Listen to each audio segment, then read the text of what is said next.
At the end of March, Disney fired billionaire Ike Perlmutter, who started the Marvel Cinematic Universe in 2005 and led it to power. Ike didn't stand aside and gave a big interview where he criticized Disney to the point of fluff. Ike got both a bloated budget and alleged fatigue from the superheroes and other personnel aspects of the life of the film universe. We'll talk about all of these aspects in the next couple of minutes. After learning how a pivotal moment happened at Marvel in 2015, you'd think Kevin Feige might have been fired. After you find out everything, we suggest a battle in the comments and tell us which side you're on, Feige or Perlmutter. After all, as it turns out, the answer to that question is not so obvious. And to lay it all out objectively, let's start, as is always the case in the world of show business, with biography. It is known that Ike Perlmutter was born in 1942 to a Jewish family in Israel. Little is known about his childhood, but it is confirmed that Ike served in the Israeli army and fought in the Six-Day War in 1967. Almost immediately after that, he migrated to New York with $250 in his pocket. He used it to buy cheaper toys and resell them. With the departure of the Avengers initiative from Tony Stark, it became entirely state-owned, which means that funding from Stark Industries is not to be expected. Superheroes will have to save money. It was this business that eventually led Perlmutter to big money. Basically, it was about buying unsold toys from corporations and selling them at excellent profits. Of course, the millions were achieved on pure talent. Well, the fact that Mike's main business partner turned out to be another Jewish war veteran, Avira Retta, is pure coincidence. Together, they bought Toy Biz, the toy manufacturer through which they entered the 1996 Meat Grinder for the rights to the rapidly bankrupt Marvel. The battle was won by another investor from Israel, Carl Icahn, and another, Ronald Perlman. Perlmutter won to the businessman's credit. It's worth noting that in the late 90s, Marvel was at toilet paper level. A few failed movies, huge debts, and 10 years of no comics coming out. That was roughly the resume of the asset that Perlmutter took possession of. Just 4 years later, in 2002, the situation changed dramatically. Spider-Man, The Incredible Hulk, and Daredevil came out to sell character rights under his control. Only 2 of the 4 projects shot, but that was enough for the superhero boom and the birth of the industry in its modern form. Accompanying this process were scandals about Perlmutter keeping count even with a stapler of accountants and personally controlling the amount of soda that journalists were given at the premiere. But no matter how you look at it, without Ike, the dawn of superheroes would not have been possible, nor would the dawn of Marvel. Perlmutter was adamantly opposed to releasing Marvel-branded movies. He wanted to give Iron Man to Fox for a Tom Cruise movie, to sell Thor and Captain America to Sony, but no way was he going to release the films himself. In fact, the fact that Spider-Man is now owned by Sony and Hulk by Universal is a direct consequence of those bearded times. Perlmutter was persuaded to Iron Man and Hulk by his producers. And again, there was an embarrassment. When at the premiere of the film, Robert Downey Jr. Ike wanted to give out cheap chips from the supermarket instead of a banquet for the guests. But the important thing is that the movie took off, and Kevin Feige became a major producer of the film universe. Yes, it was Ike Perlmutter who appointed him back in the day, too. And it's a key moment to understand the universal irony. Fast forward to 2009. Disney bought out Marvel for $4 billion. But there's a nuance. Nothing changed inside the studio, and Perlmutter continued to run the movie universe. This was the case until 2014, when Feige came to Disney over Ike's head and declared, "It's either him or me." Disney chose Kevin. He was the one in charge of all the processes of the film universe. Having rebelled against the boss, which is what Perlmutter gave him at Marvel, he remained the main shareholder of Disney. But all his decisions belonged only to the board of directors, and that in the form of voting. Well, in 2020, Ike was deprived of that position as well, officially by mutual disagreement, which Perlmutter absolutely abruptly denied.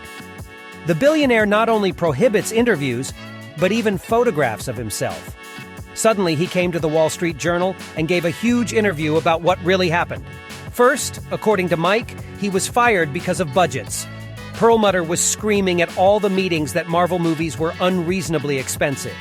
Ike said that his position was that it should be commercially viable to produce a movie, whereas Disney was only interested in the box office figures. Translated into human terms, Perlmutter was willing to let the film make at least $500 million just to make it profitable, whereas Disney was always aiming for billions. Second, Ike stated that he begged Disney to stay out of politics. It's about the problems in Florida, where local Governor Ron DeSantis is vehemently opposed to gender-neutral Disneyland and forced gender diversity education for children. Disney got into a huge scandal last year by speaking out sharply against DeSantis, and Perlmutter, in turn, advised against politics. For example, he cited himself, a billionaire who supports something with the anti-something lamp, but at the same time maintains a clinic where he performs sex reassignment surgeries, and for free.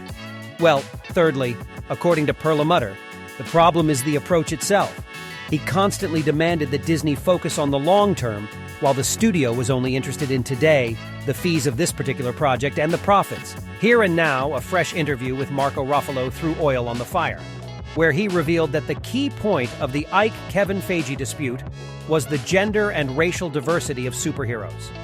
Feige spoke for Perlmutter, and Disney spoke against him. Here are the 4 main reasons for a landmark event at Marvel: the departure of the man who started the cinematic universe. And this is where the battle between him and Kevin Feige can begin. Who was right after all, and whose approach is right? From 2015 to 2020, we were unequivocally on Kevin Feige's side. There were many humorous inserts on our channel about the cheapskate Perlmutter and his desire to keep creatives in the grip of austerity, even on actors' underpants. Feige looked like a man the fans were interested in, and obviously the sympathy was on his side. But now, in 2023, there are a couple of questions to this strategy. The first, and most global, is what has Feige actually accomplished since he ousted Ike Perlmutter in 2015? Infinity War and the finale don't count. They were announced and laid down while Perlmutter was still in charge. We suggest that you trivialize the memory of a single successful Marvel hero or franchise that emerged after Kevin Feige took over control of the movie universe. Captain Marvel is questionable. The Eternals is even more questionable. Shang-Chi will do. But in the old days, Marvel made candy even out of changing the appealing Ant-Man. Black Panther is so monstrously late in finding Boseman's man for the role, they took him in the first morning, just as they announced his movie. Even if you forget everything before the Game of Thrones finale, there was a whole 4th phase where Perlmutter didn't put a stick in his wheels, and there was no association with the past. How did it end? We remember very well that 0 was in the column for cool new franchises reminiscent of heroes, and Marvel's entire schedule for the coming years consists of sequels, old character co-stars, and the return of even older ones. While Perlmutter has had questions about his stinginess since he, being kind of the ultimate villain, quietly paid Downey Jr. $50 million per film, and in 2012 he gave $250 million to make a Guardians of the Galaxy movie for an unknown team and an even more unknown director and actors that turned out to be insanely successful. Whereas in 2020, Kevin Feige, who has complete control, had the same budget for Eternals, but only with popular actors and a soon-to-be unnamed director. Personally, we enjoyed the film, but for the general public it ended up a total failure. As they say, in for Feige's overpowering of Perlmutter in the matter of superhero diversity, and mention all of Kevin's diversity petered out into formulaic women, Hulk, Miss Marvel, and Ironheart, which came out as such a failure that the characters had to be hidden away, allocated money for reshoots, and avoided being mentioned in the press. Whereas under Ike Perlmutter, Marvel had Chadwick Boseman, Elizabeth Olsen, Gamora, and others, all of whom were quite diverse, strong, and progressive, even by tolerant standards. Characters that everyone loves very much. Separately, we would like to note a point that, in our humble opinion, is important. The main point of Perlmutter's interview is the disagreement over finances and his statement that Disney is obsessed with the box office. This statement is the central fact from which all the problems of the current film industry flow. Here you have the endless promises of Epic, which end up being a joke, and the cutting of the movies, as was the case with Sam Raimi's Madness Multiverse. And absolutely no reference included in the projects leads to anything. It's a consequence of trying to hype it up. But in general, every project that has garnered a big box office is forgotten immediately upon release. Whereas, with the first Thor, Captain America, and Guardians of the Galaxy, none of these films grossed $1 billion. But they were all bricks from which the road to the $3 billion box office finale was lined. Now Marvel squeezes the juice out of every project and then crumples it up and tosses it in the trash. They used to hold on even to the failed Thor 2 because they understood that God of Thunder would still have his say in the future.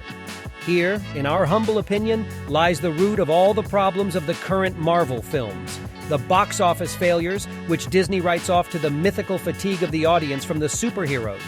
James Gunn, the creator of Guardians of the Galaxy, spoke very wisely about fatigue, saying that people are tired, not of superheroes, but of the sterile, identical stories that are told about them. And that, friends, is the base, the foundation, and the tectonic plate.